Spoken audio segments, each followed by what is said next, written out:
request from the Honorable Otiende Amolo. Thank you, Mr. Speaker.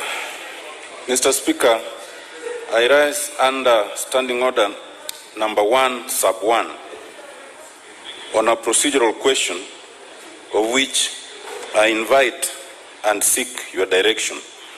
Mr. Speaker, this is the question of the procedure for removal of a member of the Parliamentary Service Commission. Noting, Mr. Speaker, that this is a matter that touches on the Constitution, it touches on the Parliamentary Services Act, it touches on the standing orders. Mr. Speaker, I recall your communication that you made on 22nd of February 2018 during the debate on the names of the members of the Parliamentary Service Commission. And Mr. Speaker, I wish also to draw your attention to a meeting that was held actually in this chamber by one of the coalitions, the NASA coalition, on the 28th of May last month, which was attended by 124 members, either in person or by proxy. And Mr. Speaker, those members, as members of the coalition, reached a unanimous decision and resolved to effect such changes to the composition of the Parliamentary Service Commission. Mr. Speaker, I seek your guidance because it is important to have this guidance before we take any action and to avoid either acting in vain, unnecessary contention, and unnecessary varied interpretation of the relevant provisions. Mr. Speaker, we are aware, and no one can doubt, that the Parliamentary Service Commission is a constitutional commission under Article 248. And that invites the interpretation, quite arguable, that any question of removal of a member of the commission must be under Article 251 of the Constitution, as read with Standing Order number 230. That argument can be persuasive and has been made by some members of this House. But, Mr. Speaker, it is also to be noted that first, Article 248, which lists the constitutional commissions and lists the requirements, is very express and says, except to the extent that this constitution provides otherwise. And therefore the question, Mr. Speaker, is that is there any other part of the Constitution that provides different from what Article 251 does? And the answer appears to be yes. That is Article 127. Mr. Speaker, while Article 251 talks of removal from office, Article 127 talks of vacation of office. Mr. Speaker, a close examination of Article 127 reveals something that is interesting and is not often noted. First of all, Mr. Speaker, under 127, sub-article 2C, it says, Parliament, in terms of composition, 7 members appointed by Parliament from among the members, appointed. The process we have voluntarily adopted usually here includes some form of election. But the words used in the Constitution is appointed. Mr. Speaker, that word becomes very important because when you come to Article 127(4), sub-article B, it says, a member of the Commission shall vacate office, not be removed. Vacate office, B, if the person is an appointed member on revocation of the person's appointment by Parliament. There are 3 catchphrases, Mr. Speaker. It uses the word appointed, similar to the word used when they're being so-called elected. 2, it says it's on revocation. So it's a different consideration from removal in Article 251. And then thirdly, it says revocation of that appointment by Parliament, which means that removal will not just be done by one house. It has to be done by both houses. Mr. Speaker, if that interpretation is correct, and I'm more persuaded by it, and I can tell you, having been a member of the Committee of Experts, that we paid due consideration to the uniqueness of the Parliamentary Service Commission. That because it is us members who appoint people to that commission, we want them to serve our purposes. And if they don't, then we must have the liberty to revoke that appointment at will. Indeed, even without giving any reasons. Because when we appointed them, we are not required to give reasons. And so, Mr. Speaker, that interpretation then falls in tandem with Section 10 of the Parliamentary Services Act that we passed last year. Under Section 10, what is required is a motion, initially supported by a quarter of the members. In this case, it would be 87. Then once it's presented, then the motion would carry the day if it's supported by a third of all the members. And then a select committee of 11 is appointed. They will examine the issue and report. And once satisfied, this House will effect that change and communicate to the other House, which must follow a similar process. Mr. Speaker, if that interpretation is correct, and I'm seeking to persuade you that it is, then, Mr. Speaker, the guidance would draw us away from Article 251 and draw us away from Standing Order 230. And it would focus on Article 127 and the provisions of Section 10 of the Parliamentary Services Act. And if that is done, Mr. Speaker, then we would be able to very smoothly handle this question, which again is a question that has not always been resolved very clearly. Mr. Speaker, I seek your guidance on the matter, proactively to avoid contention and acrimony, and I invite your guidance accordingly. Thank you, Mr. Speaker. Honorable Mbadi. Thank you, Mr. Speaker, for giving me this opportunity. Mr. Speaker, I want to first start by thanking the Senior Counsel MP for Ariada, Honorable Otiende Amolo, for raising this matter at this stage. Mr. Speaker, it is true that I chaired a parliamentary group meeting of the National Assembly for NASA Coalition last week. And Mr. Speaker, in that meeting, 108 members out of 135 were physically present, and 16 members sent apology, including the member in question, whom I just want to refer to, the member of the Parliamentary Service Commission, the parliamentary group passed a resolution to recall from the commission. And so, Mr. Speaker, while seated there chairing the meeting, members unanimously agreed, Mr. Speaker, through a motion which was moved and seconded, and there was a unanimous vote. In fact, there was not even a single dissent from the parliamentary group that they had lost confidence in the representation of this member to the Parliamentary Service Commission as a coalition. And Mr. Speaker, the Constitution is clear under Article 127 that the composition of the Parliamentary Service Commission shall be as followed. Apart from the Speaker, it is clearly designated, unless we pass a vote of no confidence, unless we impeach you, Mr. Speaker, and we remove you from that seat, you will definitely be the chair of this commission up to 2022.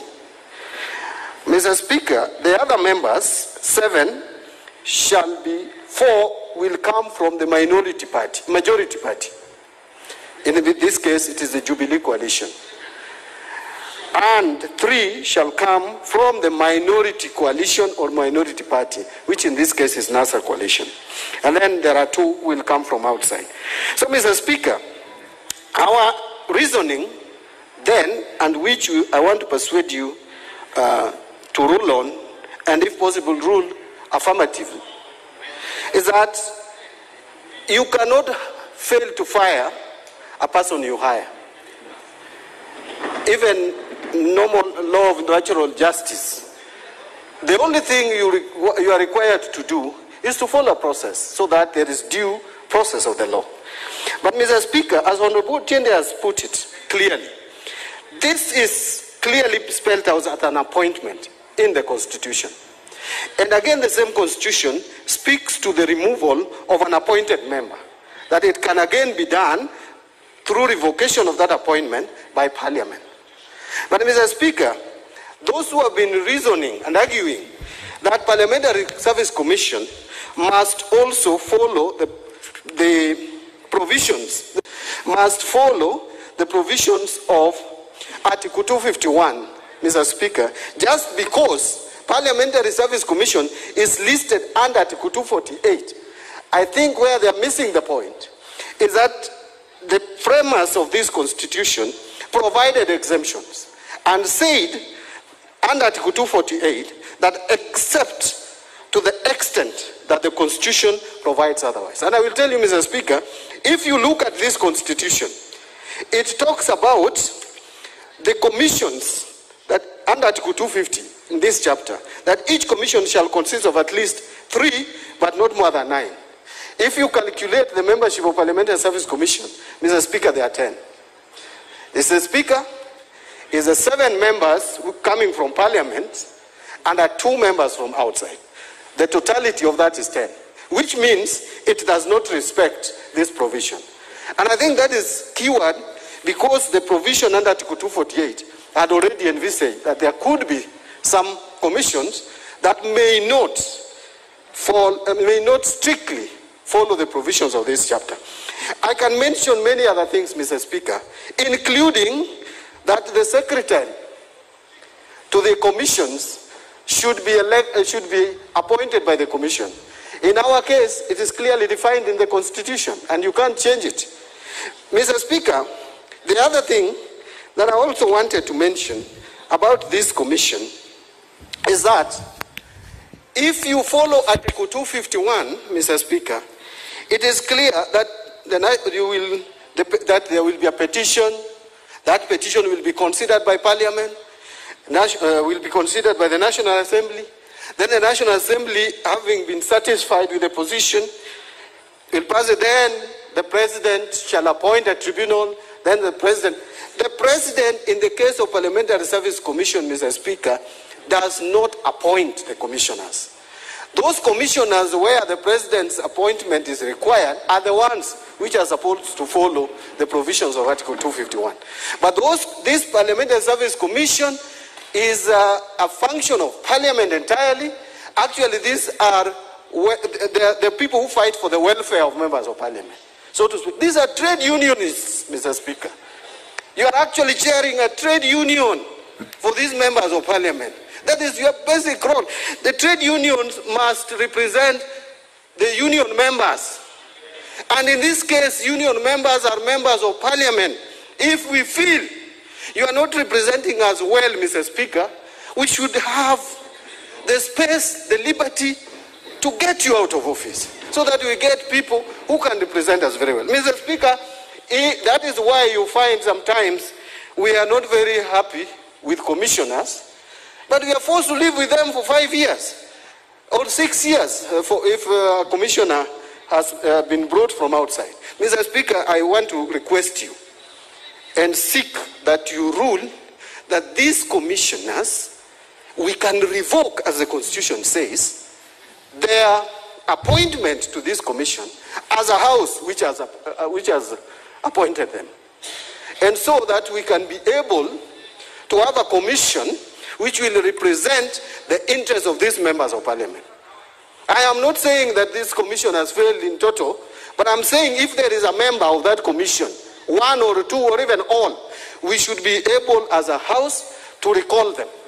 We should be able as a house to reprimand them. Mr. Speaker, that is my contention, and I beg that you rule. Thank you. Now, I see that the member for Kenya wants to weigh in on this also.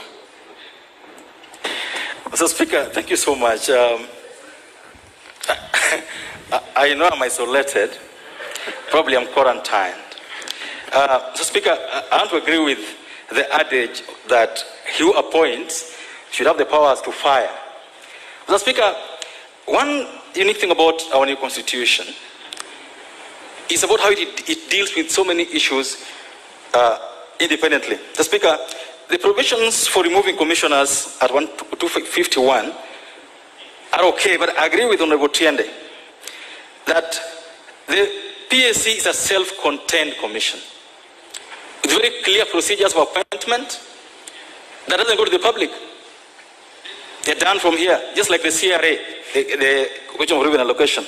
Well, Speaker, as you make your ruling on this matter, I just want to draw attention to just two things.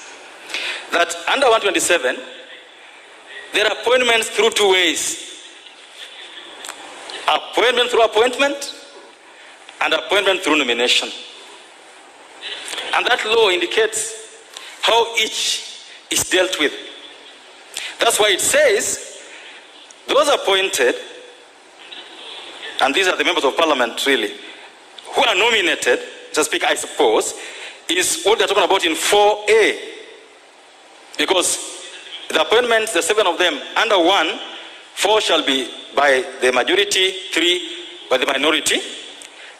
Those ones are the ones whose end of whose revocation happen by 1, end of their term, or 2, if they cease to be members. So, Speaker, this is very important to be noted. And that's why number 2, that is now 4B, talks about those who are appointed through appointment by this assembly. So, Speaker, I know this is a very silly season in our country, and I pray for wisdom for you when dealing with this. Whether you will need an amendment to the Constitution to effect what some people really so much really want, so that you don't have to bend the law to meet whimsical. Because if we intended that a member of PSC serves for 5 years, we must live with it. If you come to that conclusion, that this was the intention because of the provisions on how they're going to vacate office, it is intended that once appointed, they'll serve for their full term, or when they cease to hold office. The other 2 are the ones that we provide for, that Parliament can disappoint, as it were. So, Mr. Speaker, this is not a cut and dried issue, as the 2 members would want us to believe. It is something that requires a lot of wisdom looking at, based on that fact, that the same law that provides how they're appointed provides how they'll vacate office. Mr. Speaker, those are my comments on this matter. And I see the Honorable Sankok also wants to weigh. Thank you very much, Honorable Speaker. Honorable Speaker, yes, 4 commissioners from the majority side, 3 from the minority, and 2 who are independent, who are appointed by this House. Honorable Speaker, even a member of Parliament who is supposed to serve for 5 years, there is a process of recalling that particular member of Parliament. Honorable Speaker, if you have been appointed by a group or by somebody, then that person has the power to disappoint you. If you are hired, that person has the power to fire you. As far as the due process of the law is followed, we cannot say, Honorable Speaker, that now, since you have been appointed as a commissioner, you can go and do whatever you want to do and disappoint those who appointed you and remain there because you have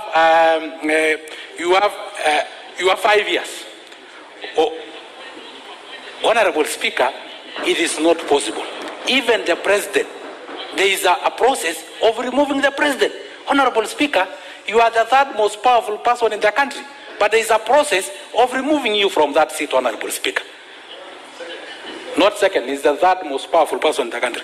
Honorable Speaker, so what I'm simply saying is that if the ODM or NASA coalition followed the due process of the law in removing Aisha Jumwa, Honorable Speaker, then your communication will be to that effect. The process of the law must be followed.